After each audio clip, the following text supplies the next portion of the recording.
So with Season 1, Diablo 4, fast approaching, I wanted to go through and talk about every single Malignant Heart in Season 1. There's going to be 32 different ones. So I'm just going to go through quickly and rank each one and talk about what it does. That way you know exactly what's going to be happening as we dive in to trying to farm these up and do builds around them in Season 1. Let's get into it.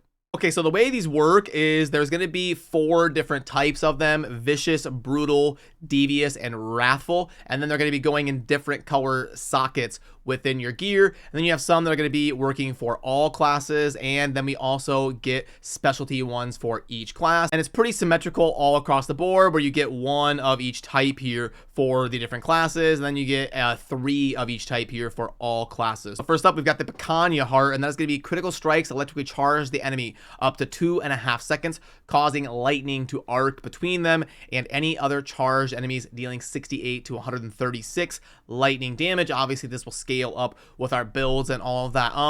Could be pretty decent and help you speed farm some content. It's going to depend how well it'll scale within your build, obviously. But causing lightning to constantly give you more AoE clear could be pretty decent. I'd give it like a first initial thought of a B there. Then Dark Dance is going to be every 5 seconds while above 60% life. Core skills cost 68 to 51 life instead of your primary resource. Skills that consume life deal 10 to 20% increased damage.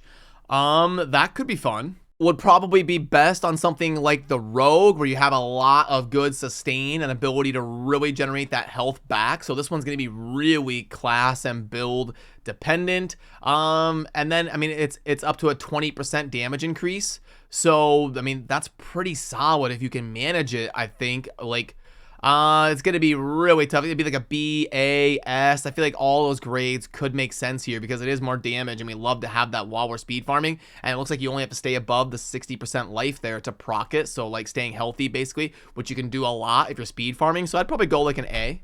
Next up is Tempting Fate. So you gain up to 60% critical strike damage, but your non-critical strikes deal 20 to 15% less damage.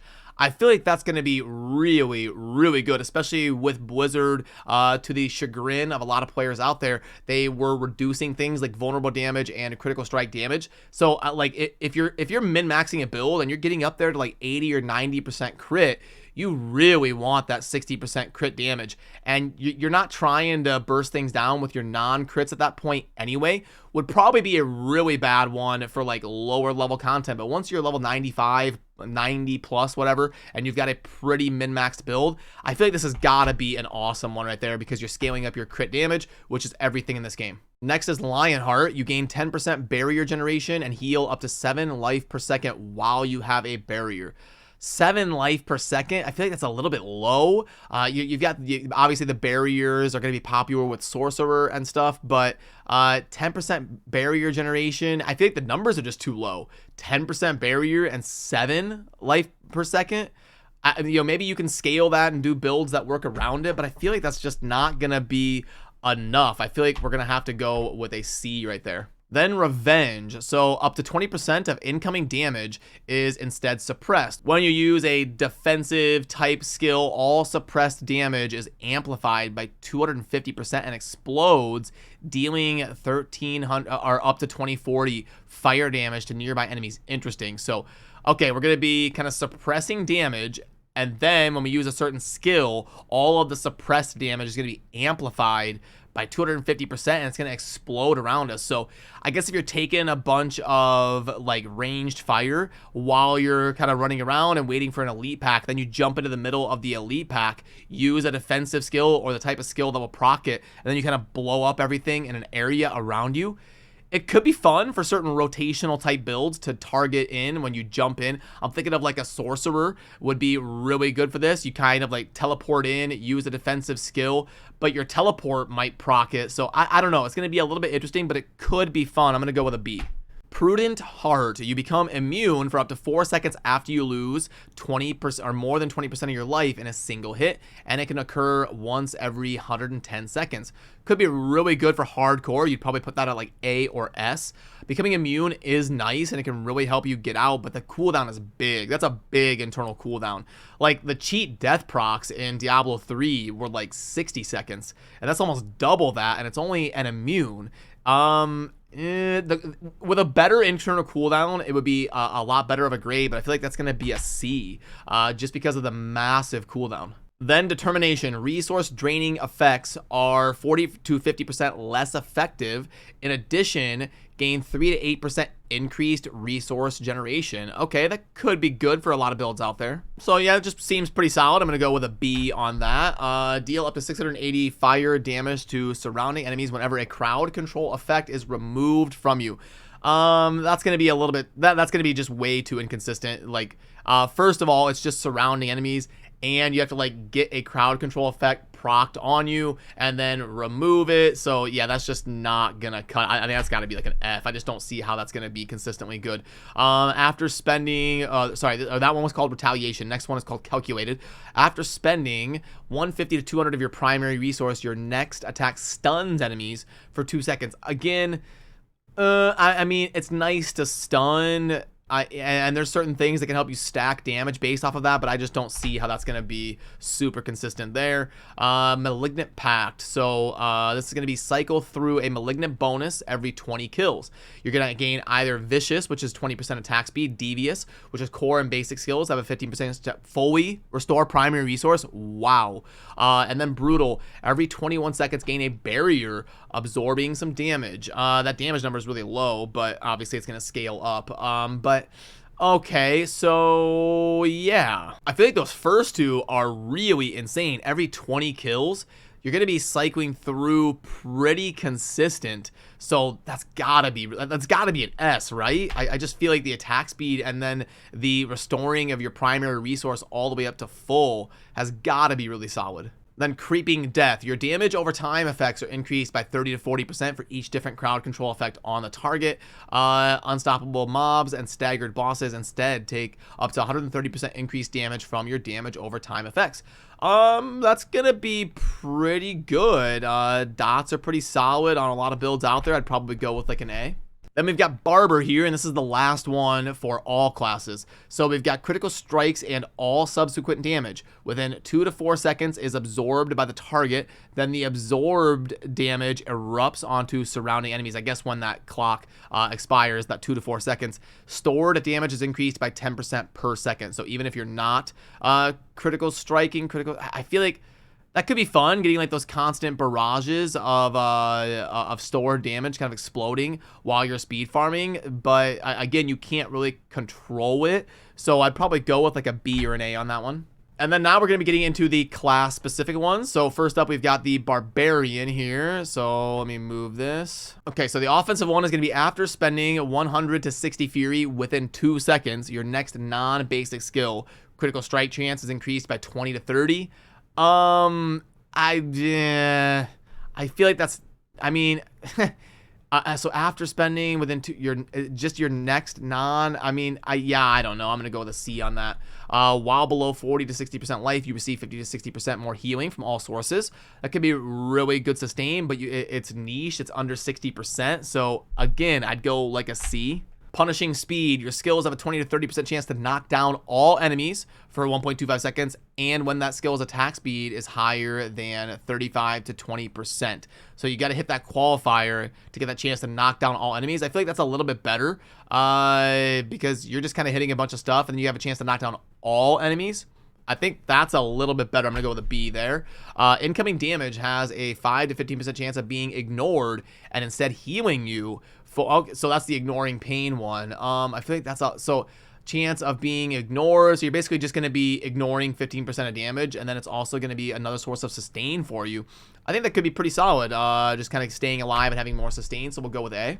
And next up is going to be the Druid ones. So Moon Rage. Kills have a 5% chance to summon a wolf companion. Now we're talking. That's a fun one. For 20 to 30 seconds. And in addition, gain plus 3 wolves. I like that. I think that's fun. Like this is the kind of stuff that you have like different mechanics that come involved with the game. So I really like that that choice there to summon a wolf just kind of passively as you're playing. And then we've got Agitated Winds. So when 8 to 13 close enemies automatically cast Cyclone Armor, and it cannot occur more than... that's a reasonable internal cooldown. It's not like 110 seconds. I really like that. Cyclone Armor is popular on the Druid. That's got to be like an S. I feel like that's awesome. The low internal cooldown and Cyclone Armor and pretty consistent 8 close enemies is not that bad. So I really do like that defensive one. Inexorable Force. Up to 30 to 50 distant enemies are pulled towards you while you have an ultimate skill active. Yeah, Druids like to incorporate the ultimates there and then pull a bunch of stuff in. I feel like that's gotta be really good. Again, you're just constantly pulling stuff to you within range. I'm gonna go A or S. I feel like that one's a solid one. Unconstrained Beast. So when you are hit with a stun, freeze, or knockdown effect, there is a 40 to 60% chance to automatically activate Grizzly Rage. Again, that's a really good one there for the Druid. So Druid getting some nice Malignant Hearts here so far. I feel like you have to get hit with something there. But again, that's an A. That's really solid. You can't really control it necessarily, but getting that free Grizzly Rage is pretty nice there for 3 seconds. That's going to be a lot of sustain for you when those things happen. Then we've got Necromancer. So walking near a corpse automatically activates an equipped corpse skill every second. You're just gonna like walk through activating stuff. I like that. That's really good. When at least 5 enemies are near you, gain an aura that automatically curses surrounding enemies with the Crepify. That's really good. When at least 5 enemies are near you, you gain an aura that's automatically gonna curse.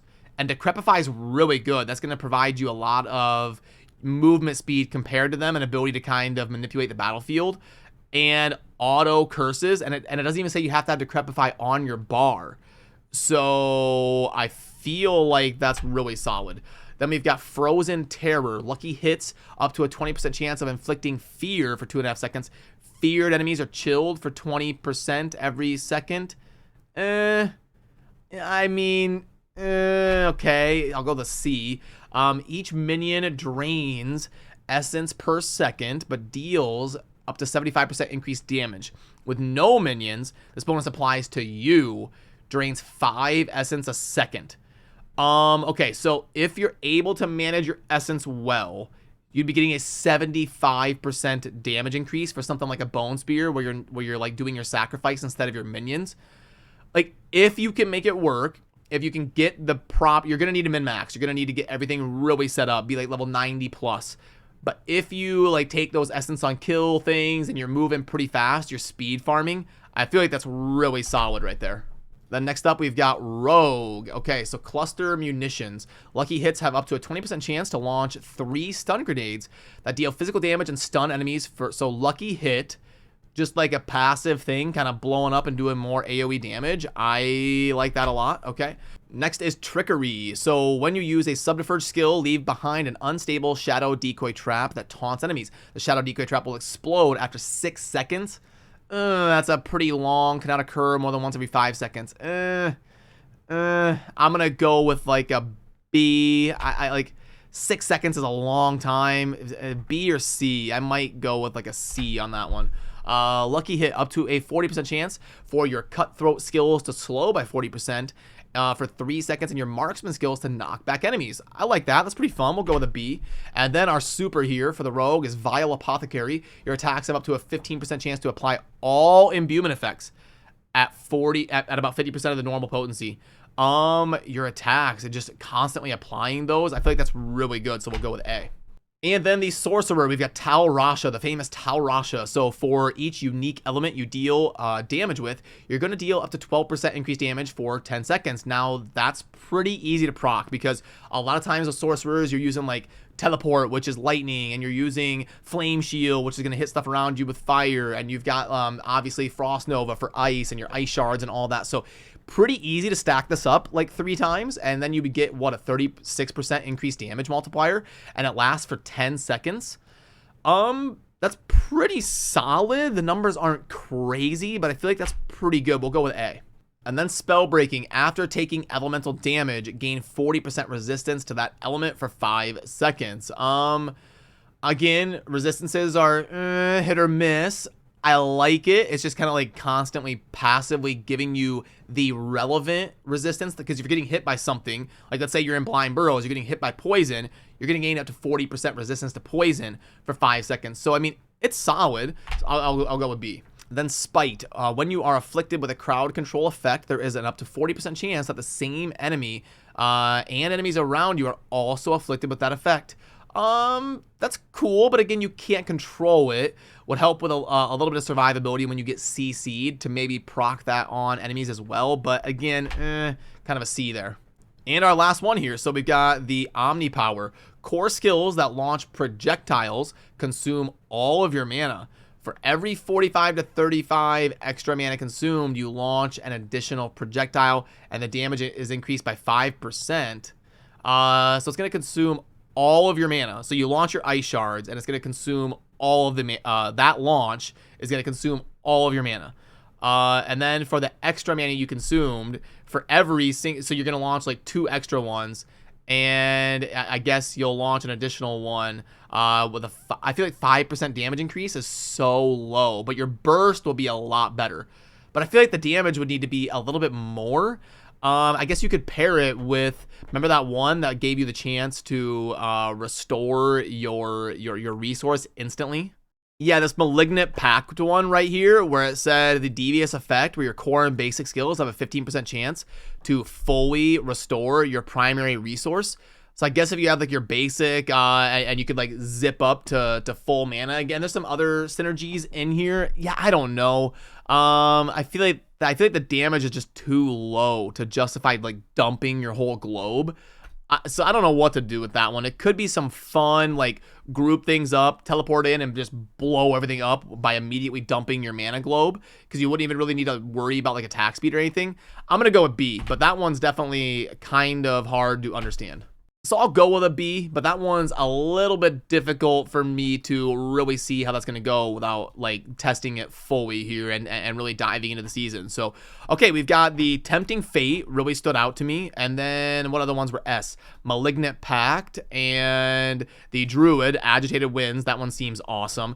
Necromancer, the Decrepit Aura. I was just getting like those passive, the passive decrepifies. The Great Feast also on the Necro to give you the big damage boost. That was kind of like the top 5 ones that really stood out to me. So let me know down below which hearts were the ones that really stood out to you for being insane and the things that you're really excited to dive in and try to plan builds around and all of that. Here we go. Season 1 is going to be right around the corner, launching very soon. I will definitely be going hard in the paint, doing everything I can to cover everything involved with Season 1 for you here on the channel. So it means a lot to earn your sub down below today if you enjoy daily Diablo 4 content. I'll see you soon in the next video. Thanks. Peace.